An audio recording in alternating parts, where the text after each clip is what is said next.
Members to kindly take their seat as we start with our next session, Future of Trade, Decoding the Sustainability Puzzle.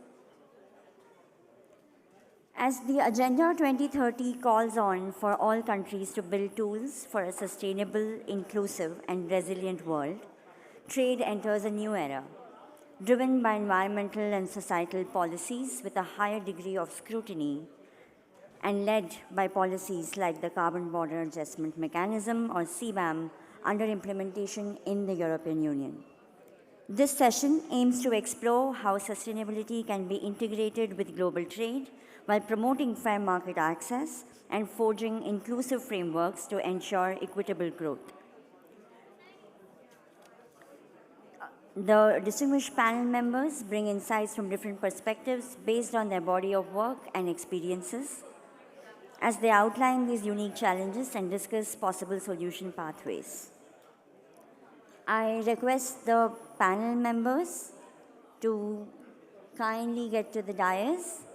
Dr. Mohan Kumar, Dean of Strategic and International Initiatives, OP Jindal Global University, former Ambassador of India to Bahrain and France. Mr. Rajiv Kher, Distinguished Fellow, RIS, and former Commerce Secretary. Mr. J.S. Deepak, Group Director, Bharti Enterprises, former Ambassador of India to the WTO and former Secretary of Telecom. Dr. Anup Vadwan, former Commerce Secretary and Senior Fellow, ISEC Center for Public Policy, Ashoka University. Mr. Jatinder Singh, Head of Sustainability Sales, SAP India. And I request our moderator, Mr. Sumanta Chaudhary, Principal Advisor, International Trade Policy, Confederation of Indian Industries, to kindly take over and moderate the session. The delegates may note all summit-related information, including the agenda, can be accessed by scanning the QR codes provided at the back of your badges. Thank you. Thank you. Good afternoon, ladies and gentlemen, and welcome to this session on decoding the sustainability puzzle, future of trade. Now, first of all, it's an absolute privilege to be moderating a panel with my own mentors, Mr. Rajiv Kher, Mr. J.S. Deepak, Dr. Mohan Kumar, and my friend, batchmate, Dr. Anup Vadhavan, and of course, Jatinder, and I will introduce them. But let me say that one couldn't have asked for a better panel. This is actually a dream panel.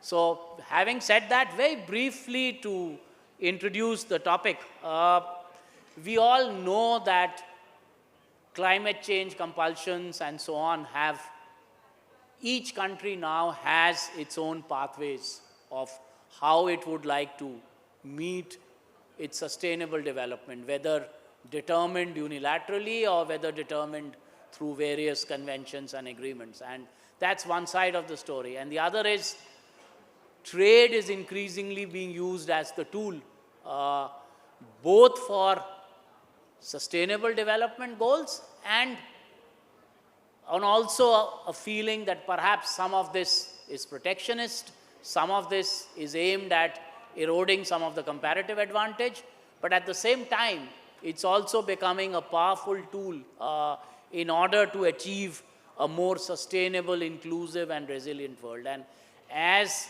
the trade paradigm now gets more into sustainability frameworks, ESG frameworks, this paradox of how to have this balance is becoming increasingly important. They are, of course, seen by the global south sometimes as perhaps de facto barriers. There are issues relating to compliance costs. There are issues relating to data collection. There are issues relating to confidentiality of business data. But there is certainly an apprehension that all of this can and might erode the comparative advantage. And we have, of course, for this trade and sustainability now virtually coming in any forum. Whether it's the climate change forum, whether it's the trade forum, multilateral, bilateral, unilateral. Now, for example, in the last COP28 in 2023, there was a dedicated session on trade. And now this has become a convention that was followed in the last one as well. And perhaps this will stay. Now, from a dedicated session, it could perhaps go even a notch higher. So that's on the multilateral side. Bilaterally, increasingly, you pick up any FTA between any group of countries, and you will find provisions relating to sustainable development and trade, whether as a standalone chapter. For example, now India in its latest CETA, the Comprehensive Economic and Trade Agreement with UK, has a host of chapters spread across labor, environment, gender, MSMEs, inclusivity, etc., to deal with sustainable development. And then you have, of course, the whole range of unilateral trade measures. Largely, EU has championed them, supposedly for meeting climate change and sustainable development goals. So you have the CBAM, you have the CSDDD, the due diligence directive, you have the deforestation regulation. Now, all of these are also seen as ways, perhaps, which add certainly to compliance problems with the private sector. And here, for example, in CBAM and the products that we know, steel, aluminium, cement, etc., it's not just the direct exports that you do, but whatever value chains are getting exported to the EU, and if you are part of that value chain, then your emission intensity will determine the extent to which your products might remain as part of the value chain or not. So it's in some sense, there is also this concern as to perhaps, particularly with CBAM, whether the revenues that are being generated through this tax, does it become a double whammy, in the sense, is it also become a source for subsidizing EU industry in future? And then there are issues relating to particularly the smaller exporters, the MSMEs, and so on.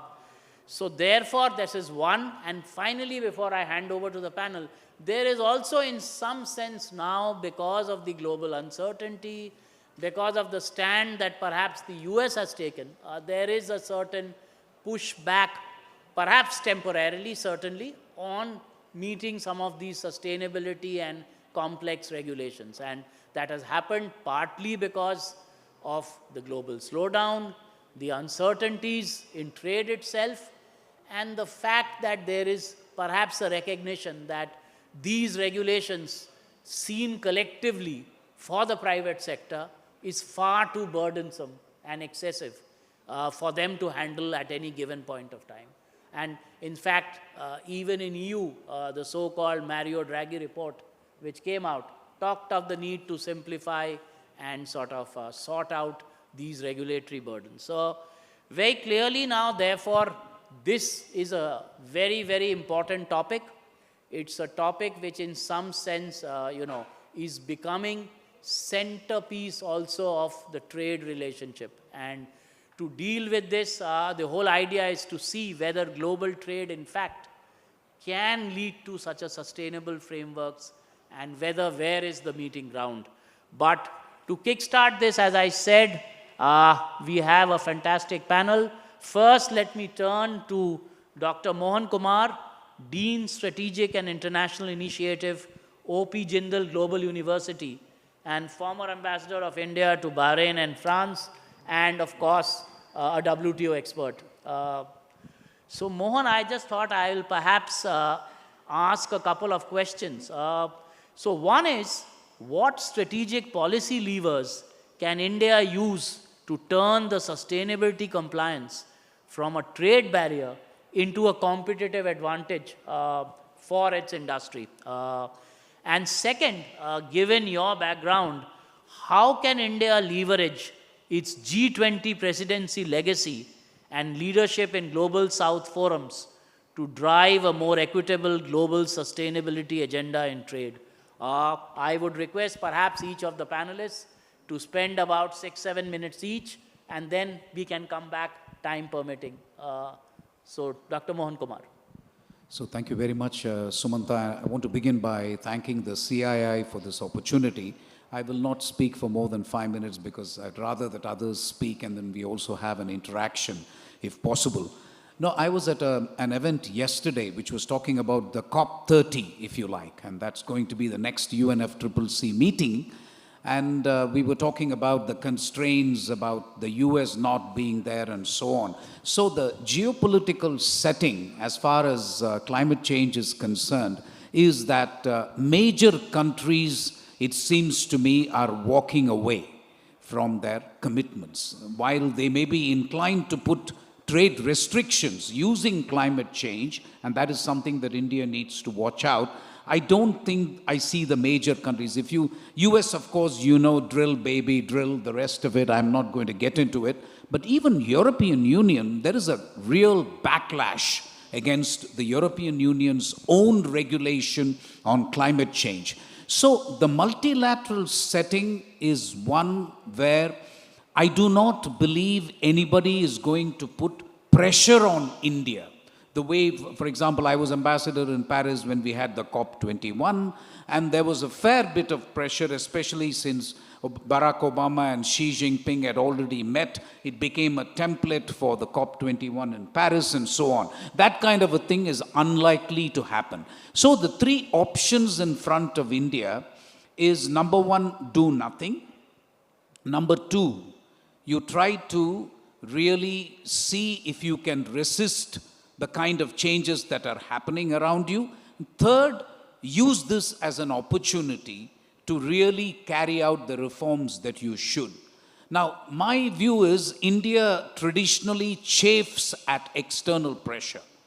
Although I'm of the view that sometimes we reform only under external pressure, the fact of the matter is we chafe under external pressure. So why not use the current opportunity to do the things that you have been wanting to do? And I'm particularly happy that I'm addressing this to the private sector. You shouldn't be having to do things because of CBAM, because of somebody asking you to do it. You should be able to do this because it is in your abiding national interest to do it. We are lagging behind when it comes to renewable energy, climate change, in terms of industry adapting. So I think the first point that I want to make is that climate change is here to stay. Consumers are going to decide your products and services on the basis of those preferences. And if you don't adapt, I think you suffer. So that's the first point I'd like to make. The second point I'd like to make is that the India-UK FTA, we have agreed to some commitments. So there has been a paradigm shift for those of you, since I see a lot of young people. I mean, if I can take my colleague Deepak's name and say that when we were in WTO and he was in WTO much after me, environment was not even considered a trade issue. We refused to negotiate on those issues. Now in the bilateral agreements, we have accepted it as a legitimate trade issue. That argument is no longer valid. With the UK, we have agreed to some commitments, but they are not covered by dispute settlement. That is the kind of comfort that India wants, that listen, these are best endeavor commitments, but they would not be covered by dispute settlement. I'm not sure we can maintain the same position when it comes to negotiations with EU. We'll have to see, because the European Parliament is very particular that no FTA should pass muster unless it has valid, verifiable commitments on climate change. So we may be up against a different challenge. So the second point I would like to make is that use this period when we seem to be having a hiatus in multilateral pressure, external pressure to do things on your own, so that when pressure eventually comes, and it will come one day, we are more than ready to fulfill. There was just one comment, Sumanta, and I will shut up so that others get a chance and we can have an interaction. There was this feeling yesterday that perhaps in the absence of US and EU, has issues of their own, could China and India lead the way? It's a novel thought, given the kind of geopolitics that's going on. Our Prime Minister has just finished a successful meeting in Tianjin and so on, and we have issues with the US of our own. But it's a very interesting thought that you asked your second question on the global south. And if India and China had more trust, I would have been open to saying maybe that's what we should be doing. What China has done very cleverly, and I want to conclude with that, I think in Paris, when Xi Jinping and Barack Obama did a deal, the basic pretty much collapsed. You know, this basic coalition, Brazil, India, South Africa and China, it pretty much collapsed because we asked the Chinese delegate, I remember asking him, why the hell didn't you tell us that you were going to do this? You kept saying basic, basic, but then you did a deal with the US. And that became the template for the COP21 conference in Paris. So to do this will be difficult, but what China has done cleverly is two things, and these are both contradictory, and I just want to conclude by leaving the thought in the audience. China burns more coal than the rest of the world put together. Let that fact sink in for a minute. More coal than the rest of the world put together, not rest of India, whatever. On the other hand, they also are the largest spenders on renewable energy. So that's the kind of thing that China has very cleverly done, managing to keep the focus just on renewable energy and saying that I'm doing so much, but completely, I mean, coal plants continue to be built even as we speak. So that's the kind of dichotomy China has. I'm not saying India should do that, but India obviously needs to do much more so that we can then find ourselves in a strengthened position when multilateral pressure will come, because it will come sooner rather than later. Thank you for the opportunity, Sumanta. Thanks a lot, Mohan, and as eloquent as ever. And I think one fact, the fact there is likely to be less multilateral pressure, and that brings me to Mr. J.S. Deepak, former ambassador of India to the WTO, former Secretary Telecom, has been chief negotiator of India in WTO, RCEP, name any negotiations, and of course, Group Director, Bharti Enterprises. Sir, maybe if I can turn to you. So two questions. In your view, which international forum is the most appropriate for establishing a global framework on trade and sustainable development? And what key steps do you foresee that India could take in order to sort of tackle these challenges? And a second one is more in terms of technology and so on, particularly given your current sort of thing with Bharti Airtel. What role do you see digital technologies and telecom infrastructure playing in accelerating India's sustainable trade agenda, particularly for remote, underserved regions and the digital divide, as we call it? Sir.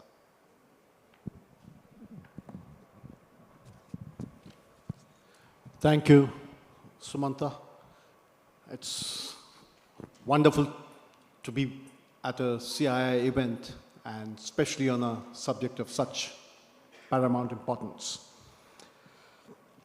Before I get to the 2 points, the 2 questions you raised, let me step back a bit and look at sustainability and how it's and the situation this concept finds itself in the world today. Sustainability implies continuity. There's something good happening. It continues, endures, prevails. I mean, that's what it's all about. It presupposes a certainty, a predictability, a stability. And look at the trade arena today. It's the complete antithesis. It is characterized by lawlessness, a complete contempt for rules, and the Trumpian dictates that rules do not change in years and months, but in weeks and days. Change has become the fashion, and uncertainty is the prevalent mood. So where does sustainability and continuity and long-term thinking, which is a must for sustainable development, part of this situation? In this context, I must congratulate CII for sticking to promoting a very good cause in a very difficult time. And I hope all power, I wish that they have all power to their elbow. Now, coming to the points which you raised, trade rules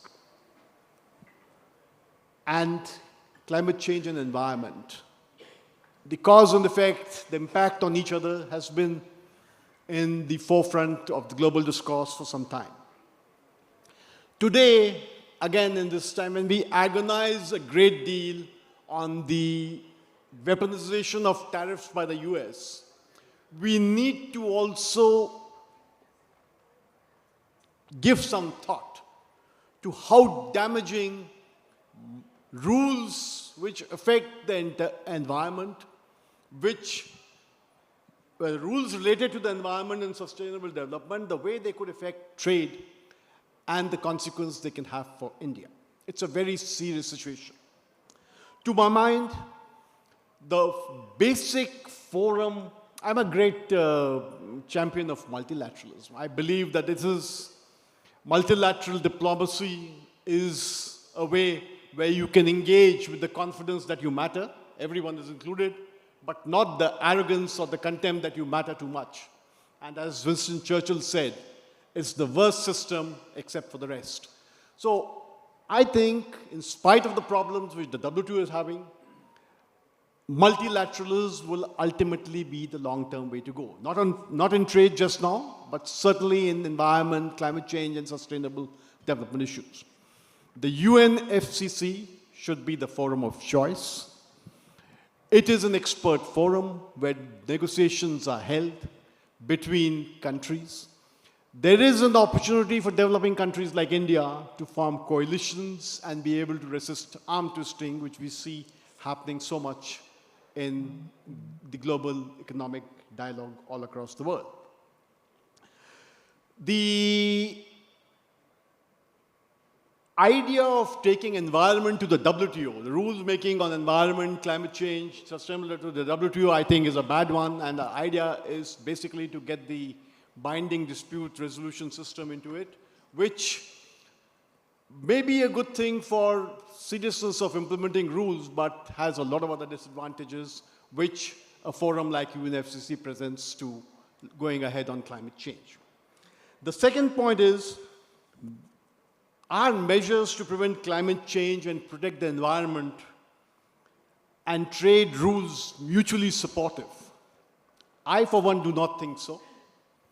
But the discourse, especially in the FTAs, including the FTA with the UK, which we just signed, seems to be suggesting that. Which brings me to the third point. The argument of sustainable development is used not to give us a better climate, better environment, or green technologies, but to get reduction in tariff for green products, which are mostly manufactured by developed countries, and to turn the competitive advantage against us. So this is something we need to be careful about. Restrictions on trade on grounds of sustainability, like the kind of CBAM or deforestation regulation and any number of them coming in from, especially from Europe, is something which is going to affect us very badly. Unilateral trade protectionist measures, even if they are behind green walls or in the name of environment protection, have the potential of nullifying the delicate balance of rights and obligations which are negotiated very, very tightly in fora like the UNFCCC. And we need to be careful about these. The last point is related to the US. Now, the US these days leads by the example of its power and not by the power of its example. Those who walked out of Kyoto, of Paris, are spreading the narrative of drill, baby, drill, and have thrown all environmental and green concerns out of the window, are telling us that binding rules on climate change need to be done at the WTO. Now, this is extremely extreme. This is completely against our interests, and we need to be careful about it. how do we, if we go to the multilateral forum for sustainable development and climate change, how do we move forward? Fortunately, that forum is not paralyzed like the WTO. And the point mentioned, a China-India alliance is not only necessary, but imperative.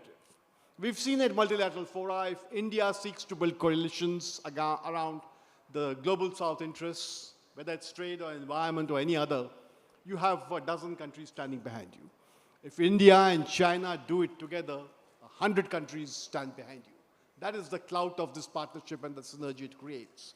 And while there have been hiccups, both because of the up and down political relationship, as well as for other reasons, this is a partnership we need to make and nurture if we are to progress in our interest and not have climate change and environment, sustainable development rules become as hidden barriers for trade, which affect our competitiveness, which either drive us to destitution or make us sinks for high emission products like the CBAM will ultimately do if we have to endure it.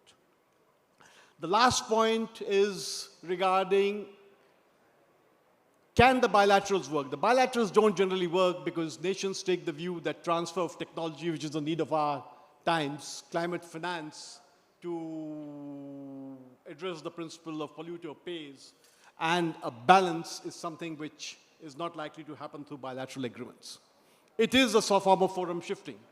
You are trying to arm twist countries, at least the US is trying to arm twist countries, also EU and UK, to agree to commitments to give up their rights in multilateral fora on environment, climate change, and sustainable development issues through commitments made in bilaterals. And this is a problem.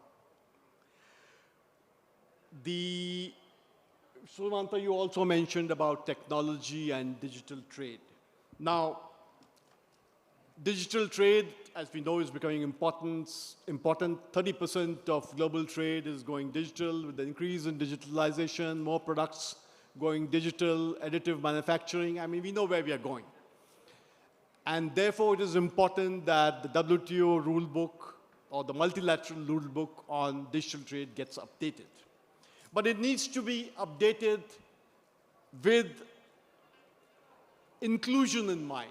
It cannot be the rules which the developing countries, propelled by the GAFA, the Googles and Amazons and Apples and Facebooks of the world, are wanting to foist.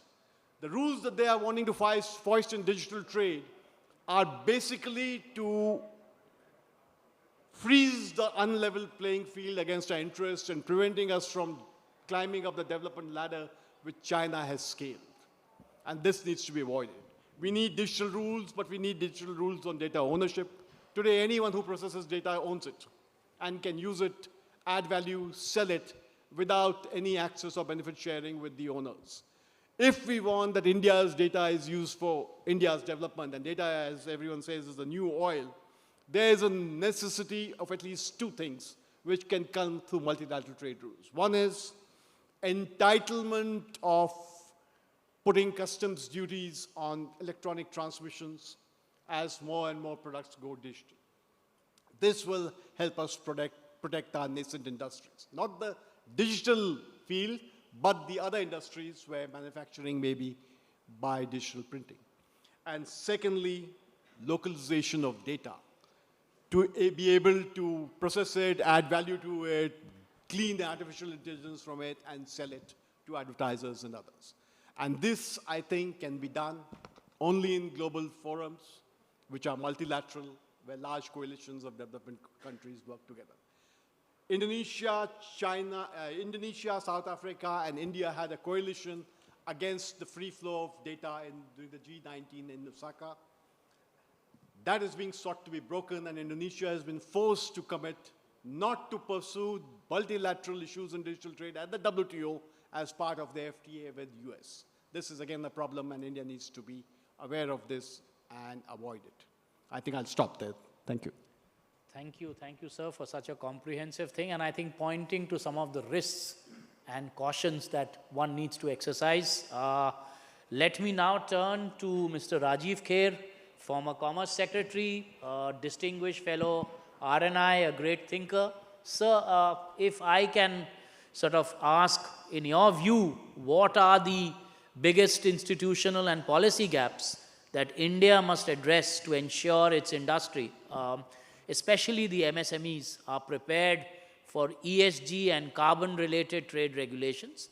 And second, given the increasing emphasis on supply chain transparency and green sourcing, what, in your view, role should India play in shaping the future of sustainable global value chains? Sir.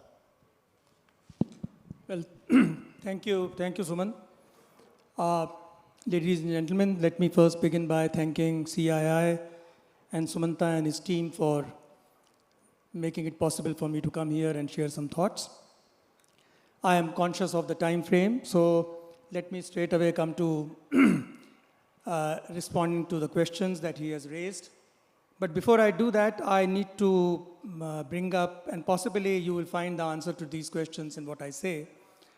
I think the first thing that we need to do is to close this debate of whether sustainability is intertwined with trade or not. I think this debate doesn't have to take place hereafter. In 1991, when I did a course on sustainable development in a British university, when I came back, then I was in the Ministry of Planning in my state, and my secretary, who was 12 years senior to me, he asked me, what did you study there? And I said, sustainable development, and then I explained to him. So he said one sentence, badi futuristic baat hai. Now, cut it to last year. I was talking to a very well-known trade expert who worked with me, and I asked him, I wanted his help in a certain project where we were looking at palm oil-related imports.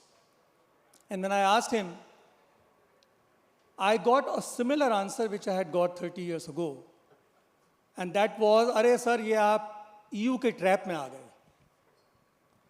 Why I am giving you both these instances is to tell you that, unfortunately, the framework, the professional framework around trade has not changed its mindset. Much has flown down Ganges, much has flown down whichever river you want to talk about. I think we need to, first of all, clearly recognize that sustainability has future. Forget about these short-term shocks that we are going through. And sustainability has a future not entirely based because there is a Western concept which has evolved out of it, but because of two very fundamental reasons. One is the fact that we have political ambitions, and those political ambitions need adequate support on the economic side. Those political ambitions will not sustain if we do not correspondingly support them through the process of economic development. And the recent experiences are a very elaborate commentary on this aspect.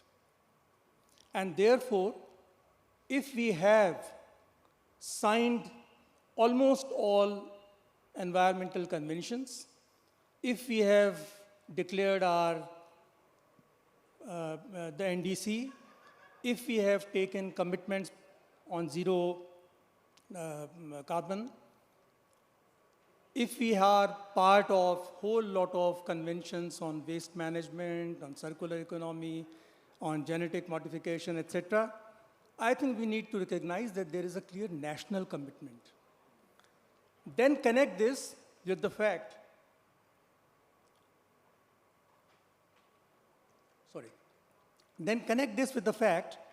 that whenever we are talking about environment to start with, we are necessarily talking about the impact of modern days development processes on human health.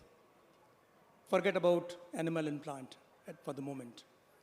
And the moment to talk about human health, it is not a national imperative. It is a personal imperative and commitment that we must talk about sustainability. I don't want to get into more details on the subject. I think these two driving forces very clearly suggest that this debate on trade and sustainability, whether they are part of the same box or not, must cease. Because until we do that, we will not be able to project a program for how to deal with this situation. Number two, we have an intrinsic and inherent self-interest in pursuing a trade and sustainability trade and sustainability program. Now, I entirely buy the Indian the government thought process that it cannot be overnight. But clearly, you can see the reflections as you see, as you examine the various trade agreements that India has signed over the last few years, and you see a definitive movement forward in India's recognition of environmental connect with its trade governance. So the recognition is very clear. Now the point is, how do you move forward? The external forces which are at the moment, which is what we are reacting against, whether it is CBAM, whether it is EUDR, EUTR, or the corporate directives and so on and so forth, have given us the immediate reason to respond to some of these stimulants. But as I said earlier, there is a huge amount of internal constituency also which is developing. And we cannot ignore this fact. The fact that the proportion of the younger population is very significant in India, the fact that globalization in terms of the multi-layered architecture of India's demography can be very well seen as bringing in those elements of sustainability in the thought processes of the younger generation particularly, whether it's driven by the need for health or whether it is driven by a sheer concern of environment and equality. I think it is imperative that we need to develop a framework for ensuring that our manufacturing and services are sustainably oriented. Now, we are aware that there is a green transition program which is going on. We are aware that the huge digital transformation is going on. I think these two forces, these two frameworks, unite together to give us the need for an institutional framework in the country to develop a long-term plan on sustainability, of which trade would necessarily be a part of the economic development process. This is where I think, and this question Sumanta raised about the whole dimension of how to promote these institutions, I think the first important need for us is that we need to close the debate. We need to acknowledge that sustainability is an intrinsic part in our development process. Thirdly, we need to carry out a hugely well-architectured program on advocacy in at least some selected areas of development framework. For example, I mentioned about green transition, and it automatically brings up the whole issue of how do we advocate policies and practices which will help us achieve those sustainability objectives. We need to run an advocacy program. 4, we need to recognize that the larger players in the economic firmament will find their ways of approaching the challenges. But it will be the smaller and very small players who will require the kind of crutches that are necessary to begin with. And that is where we cannot think of an isolated, standalone sort of a programmatic approach. It is reflected in some of the sectoral policies. But I think what we need is a very composite look at what is going to be our approach to promote sustainability, adoption of sustainability in production and services related processes in India to start with in given sectors. And to tie all of this into an institutional process by whatever name you want to call it. There is Clearly, a recognition in India on corporate governance in tune with sustainable development processes. We have the BRSR, the CSR, the PRI, and all that. But these are all essentially essentially peripheral frameworks, if seen in a policy context. At an individual context, we need to recognize that some of the elements are still missing. For example, let's talk about skills. Let's also talk about the role of standards and what role standards can play in this pursuit of sustainability. If you look at the CTSS and CBAM together, you realize that while we talk about the fact that we want to create a framework for carbon pricing, the whole process of measuring, reviewing, certifying, the manner in which we have structured that is still dichotomous vis-a-vis CBAM to give you an illustration. An individual exporter would still find it difficult to certify his emission statements because the perspectives on two sides, on the CBAM side and on the Indian CTSS side, are different. They may be addressing carbon decarbonization, but they are different. One is on intensity, the other is on climate change impact. So unless we create a framework which aligns with what is of the global ask, unless we realize that international standards will only facilitate our movement within the sustainability framework, it will be very difficult for us to be able to pursue the objectives. And lastly, all these equations seem to be taking the decentralized architecture of India completely out of it. They are excluding it. The states, the lesser levels of institutional frameworks like the municipal bodies and so on. Those who have done well, those who are better endowed, have clearly been driven by considerations which can be said to be sustainability oriented. But what about the others?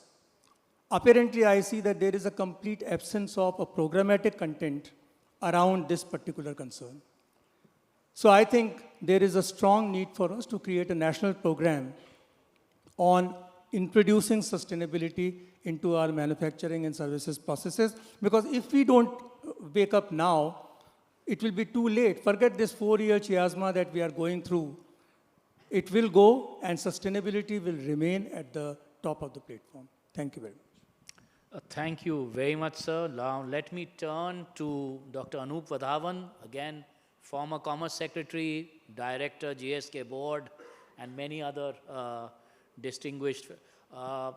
Anup, maybe if I can ask one question, which is sort of in some sense becoming important increasingly as far as India, and that is the fact that in our either FTAs or you call it comprehensive economic agreements, increasingly trade and sustainable development is getting linked. Now, is this an FTA, in your view, an opportunity to in fact push your own domestic agenda, or is it in some way not the appropriate time to do this? So that's one. Second, of course, taking out from what Mr. Khet talked about an approach, in our view, how does India create an integrated policy approach across ministries, across regulators to respond effectively to sustainability-linked trade barriers? And how do you think that can be sort of accomplished? Anup. Thank you, Sumanta. I'm delighted to be here at this event, needless to say, amidst a very, very distinguished panel and a very distinguished audience. My thanks to CII and the organizers. So clearly, you know, Sumanta, as has been mentioned by you and others, this long-standing endeavor of the developed world to link trade and non-trade issues has, in a sense, come to a head. And as you mentioned, the effort is to undo the comparative advantage of countries. Typically, trade was based on the fact that different countries were at different stages of their life cycle. And that difference in the stage at which they were operating gave certain comparative advantages which had impacts on costs of producing various goods, and that is the basis for trade. So that, of course, is being turned over on its head, and our comparative advantage is endeavored to be outdone. And of course, as far as FTAs are concerned, the India-UK FTA and other FTAs have been departures in this sense, and some, non-binding best endeavor chapters of these non-trade issues have come in. And to the extent, we include these issues in the FTAs and manage this whole transition which is happening, it is certainly desirable. But beyond FTAs, these measures are going to visit us very soon. The CBAM is on track to be implemented. It will materialize. It will hugely impact the competitiveness of our industry. So we have to, face up to that. At one level, you see climate change and the imperative it creates has heightened this whole process of, non-trade issues coming into trade in a binding manner. CBAM is a manifestation of that. But ironically, as Ambassador Mohan Kumar mentioned, others mentioned, ironically, on the regular, climate change action platform, countries are lacking in adequate commitments. The commitments don't add up to what the world needs to mitigate climate change. And then, of course, beyond commitments, the implementation itself is weak, and clearly our measures are not adding up. So, ironically, in the face of all this, you bring in these measures as a part of trade. So clearly, I don't think, abatement of climate change is the objective. The objective is clearly to give their manufacturers a competitive edge. And this is in sync with, long-standing trends. If you look at the global economic arrangements, you start with colonialism, and then beyond colonialism, some very legalistic regimes. Ultimately, self-interest of the developed world was always the cornerstone. There was a brief period, of flirting with, lip service for the developing world when the WTO came in and the development agenda of the WTO was sought to be pushed, but that was a brief blip.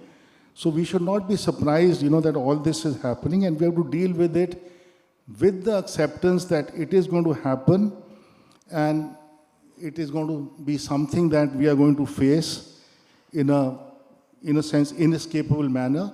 And we must also recognize that it's important for countries to have countervailing power. You look at the example of China, countervailing power on the trade front encourages, better treatment from all quarters. So that is one goal I think we should keep at the forefront, that you put your domestic house in order. The mention of reform in that direction was made.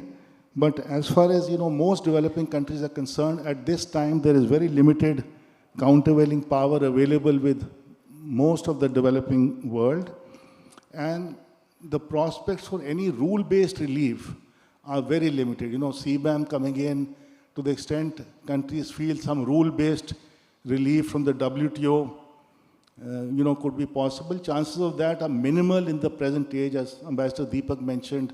Also, there is complete disregard for rules on the part of the developed world. The entire WTO mechanism of dispute resolution is in shambles. So there's no great prospect of getting relief from rules. And beyond that, even the legality of these CBAM type measures will be highly contested, and the answer is not clear-cut. They are being brought in as part of the non-tariff measures that are permissible on a national treatment basis under WTO rules. So the effort is to bring them in through that window and consider them to be legal. Of course, that is a contested issue, and in any case, as I mentioned, the rule-based approach to getting relief is limited. So various remedies have been, mentioned, Deepak mentioned the importance of coalitions, domestic reform, other remedies have been mentioned. One remedy which strikes me is aligning our domestic climate change abatement agenda with this concern. So clearly, ultimately our objective is to have, pollution-free industries. Our objective is to do carbon abatement, have a smaller carbon footprint, be net zero. Ultimately, that is our goal. So why not align the elements of these policies in a manner that you can make these particular industries which are competitive, compliant with some global norms. Mr. Kher mentioned, standards and their role in achieving this goal. So clearly that should be a key priority for us. Align your domestic climate change related policies to address the concerns of the particular industries which are going to suffer. Of course, this whole issue of technical and financial assistance from the West is again a kind of red herring which we should stop chasing. Our own resources which we've committed to climate change related goals, those resources have to be put in place and made available. And this support, this subsidization which industry might need in the transition process has to be outcomes linked. It must be linked to outcomes so that ultimately we achieve our climate change goals. And as part of achieving climate change goals, we alleviate these stresses which are coming in through the trade route. But at one level, we have to face up to them, even though at a multilateral level, at a general level under the Paris Agreement process, the pressures might not be there, but on the level of trade, these pressures are going to be there. CBAM and I'm sure other developed countries will bring in their measures very soon. And we need to face up to them. And finally, let me repeat the point of domestic reform. The question to ask is that India and China began their journey at very similar positions post-World War II, and on many objective criteria, I think we were better placed to take off. We were better placed to have a great economic future than China was. If you'd asked anyone after World War II, if you'd asked anyone, say 15 years after World War II as to which is the country that would take off, then perhaps India would have been the preferred option. The question to ask is, why have we been left behind? And what will it take to address that problem? And if you look at the Chinese example, you look at the example of Vietnam today, what it takes to get there is nothing very profound. There are some simple measures implemented consistently, implemented diligently, implemented with credibility, which encourages investors. While the world hates China at a political level, has always hated China at a political level, the investors seem to have loved it, more than anything else. So we need to learn our lessons, put our house in order and implement them. And if anyone is capable of implementing those measures effectively through a well worked out strategy which remains consistent over the years, then it is India. We have all the talent, the ability, the underlying factors to make it succeed. So that would be my response to these questions. I hope I've answered your questions also, Sumanto, in the process. Thank you. Thanks, Anup, and indeed you have. And let me turn now to a different perspective. And Mr. Jatinder Singh, the head of sustainability sales, SAP India. Now, Jatinder, you are a practitioner of this. Now, so what are the most common gaps that you see in ESG data collection and reporting across Indian enterprises? And how does technology enable you to address this? And secondly, what strategies should businesses adopt to integrate ESG metrics with core business KPIs and decision-making tools? And increasingly, yes, this is now coming into the boardrooms. So, Jatinder. Yeah, Sumanta, thanks a lot for bringing this up. And first of all, I'd like to thank CII and all the participants here for taking out your time. and CII for setting up this wonderful event to exchange all these ideas and thoughts. And I am probably, I'm aware I'm one of the least experienced panel member here. And much has been discussed here around the need and the compliances as well as the regulatory environment in India, across the globe, around sustainability. I think I more than agree with Mr. Rajiv Kher's point that we all need to believe that sustainability is the future.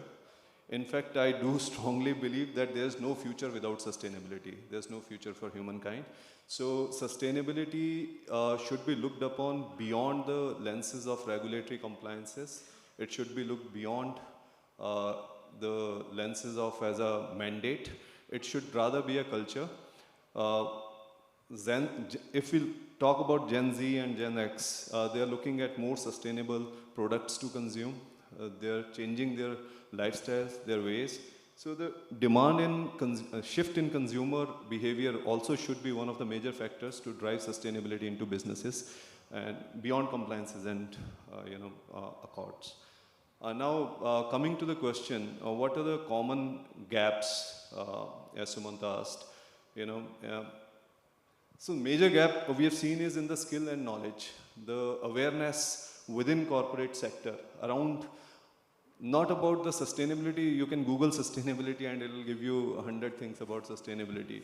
But we all know what needs to be done. We don't know how it needs to be done.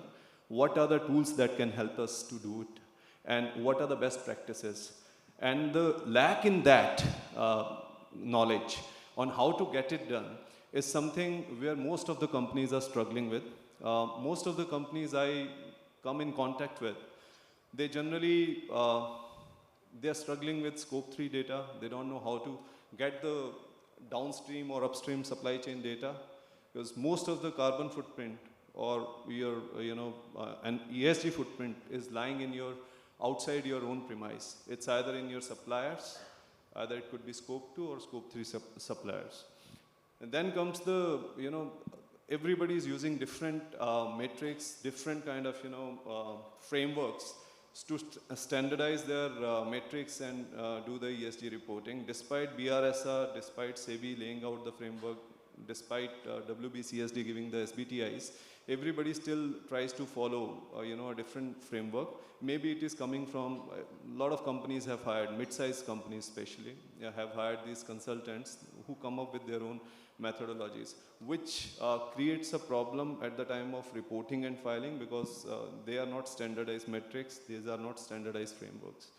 And then third, biggest challenge is the fragmented data and the manual updates. A lot of companies are using different systems for different purposes. For their HR, payroll, there are different systems. For their manufacturing, there's different systems. For their order processing or for their procurement, they're using different system. And when they need, and ultimately company is one. When you're doing a corporate reporting, everybody is looking at you as a single entity. You're not multiple departments in the view of your consumers, in the view of regulators, in the view of auditors, in the view of investors. So you need to act as a single company, and entire data has to talk to each other. So sustainability is not just the responsibility of your ESG officer or sustainability head. It is the responsibility of all the departments to adopt the sustainable practices, to adhere to the framework, and provide the right data right at the transaction level, which can be later on captured, which can be later on aggregated and reported as and when needed. So coming to the second part of the question, these are the challenges that, that I realized during my interactions with the Indian, mostly mid-size as well as some of the large companies as well. Now, how these challenges can be addressed? So, most of the challenge lies in, either with the knowledge or with the data. So, both the things can be addressed with the help of technology today. Technology enables us to capture the right data at the right moment. It also helps us to set up the right practices or the framework within the organization, and ensure that those practices, those frameworks are followed across the organization by all the practitioners, across the different departments.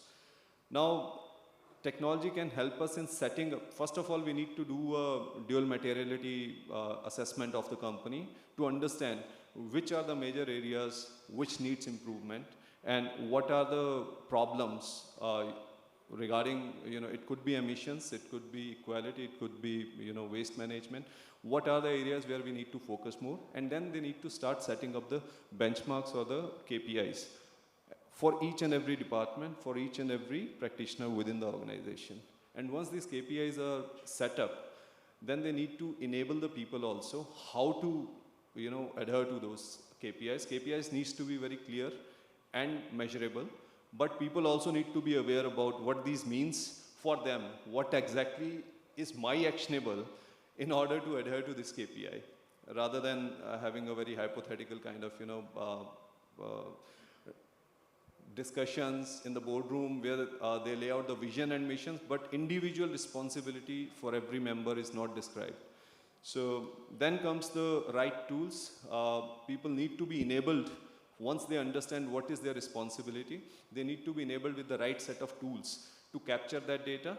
And then obviously, technology is available today. All kind of solutions are available. There are multiple vendors who can provide you right AI-enabled tools, or without AI also, the tools which can provide you the reporting and analytics. As well as, I think technology also helps with another big challenge, which is the continuously changing environment of reporting and regulations across the globe. So we have seen in last few years, it's continuously evolving. There are a lot of changes, there are a lot of inclusion, there are a lot of exclusions, when it comes to ESG reporting. So having a reliable partner who is continuously in touch with this, global trade practices and reporting regulatory compliances requirements, who can provide you updates seamlessly. With one click, you can download what are the latest, changes in your reporting requirements, and it can enable your system that you're using to provide you with the reports, with kind of, insights which are in line with the changes which has recently been implemented. So I think these are few things where technology can step in to, address the challenges. Now, I think if I've got correctly, Yeah, that was. Yeah, I think how to integrate the ESG metrics. Right? You've done that, yeah. Thank you. Thank you, Jatinder, for the practical part of this. Now, we are running short of time, but the audience has been listening. So very briefly, maybe just one or two questions, but please be brief. If you'd like to address it to a particular panelist, do so. But please, my request is, please be brief. So I think the gentleman in the front here. Thank you, sir. This is question specifically to Anup ji. Sir, we have been very, I would say, heavily inclined towards the mitigation aspect, that is net zero transition, reduction of emissions. So what's your take on how we sensitize businesses and their supply chain on the climate adaptation part, on how to make their businesses resilient towards climate-induced physical hazards or disruption? Because sustainability is all about business sustainability as well, the prosperity of the country and people and the planet as well. So all these three equations should go hand in hand. So we'd request your views on the adaptation front. That's my question. Yeah, so I think it's sort of established that wherever some successes have been achieved in moving along this path of sustainability, market-based principles have helped.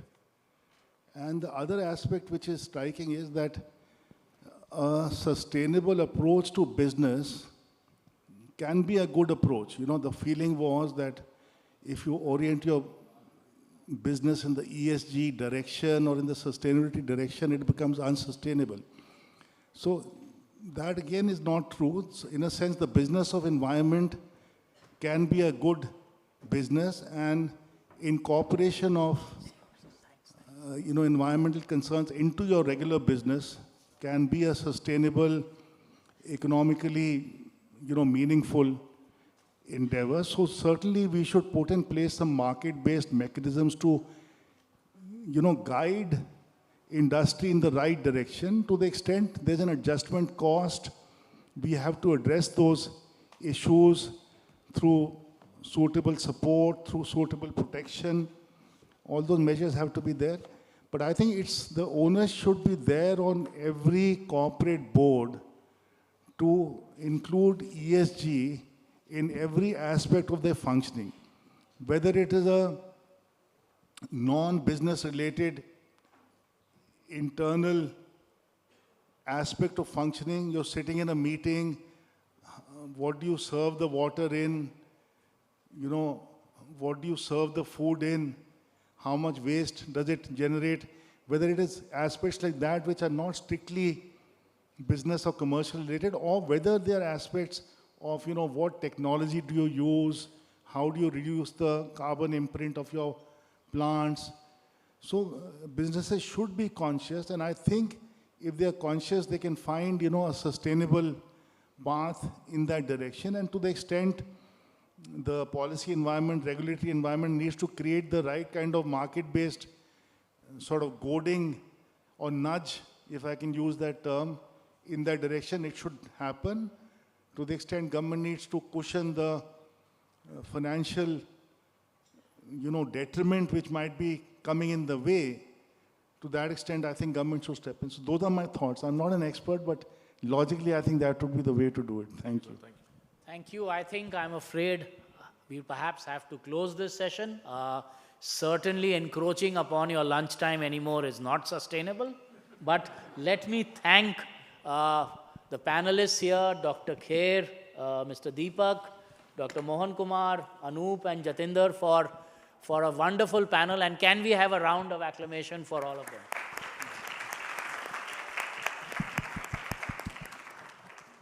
Thank you, ladies and gentlemen. I would echo the moderator's voice in thanking the esteemed panel for their insightful session. We extend our sincere gratitude to everybody in the panel and the moderator for making the session so engaging and insightful. I request the moderator to kindly facilitate the panel members with a token of appreciation from CII.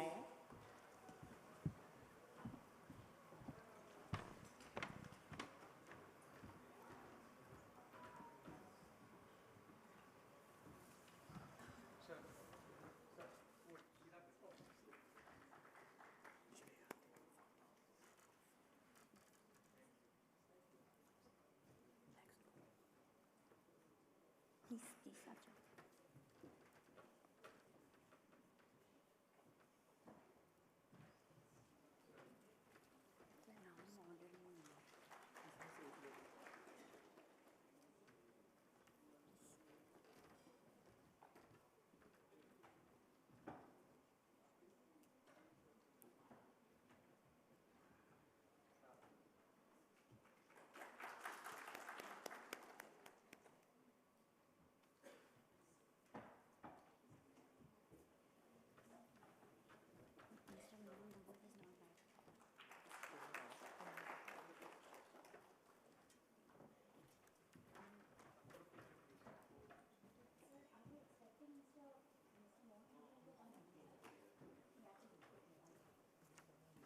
I request the panel members to please gather in front of the dais for a photograph.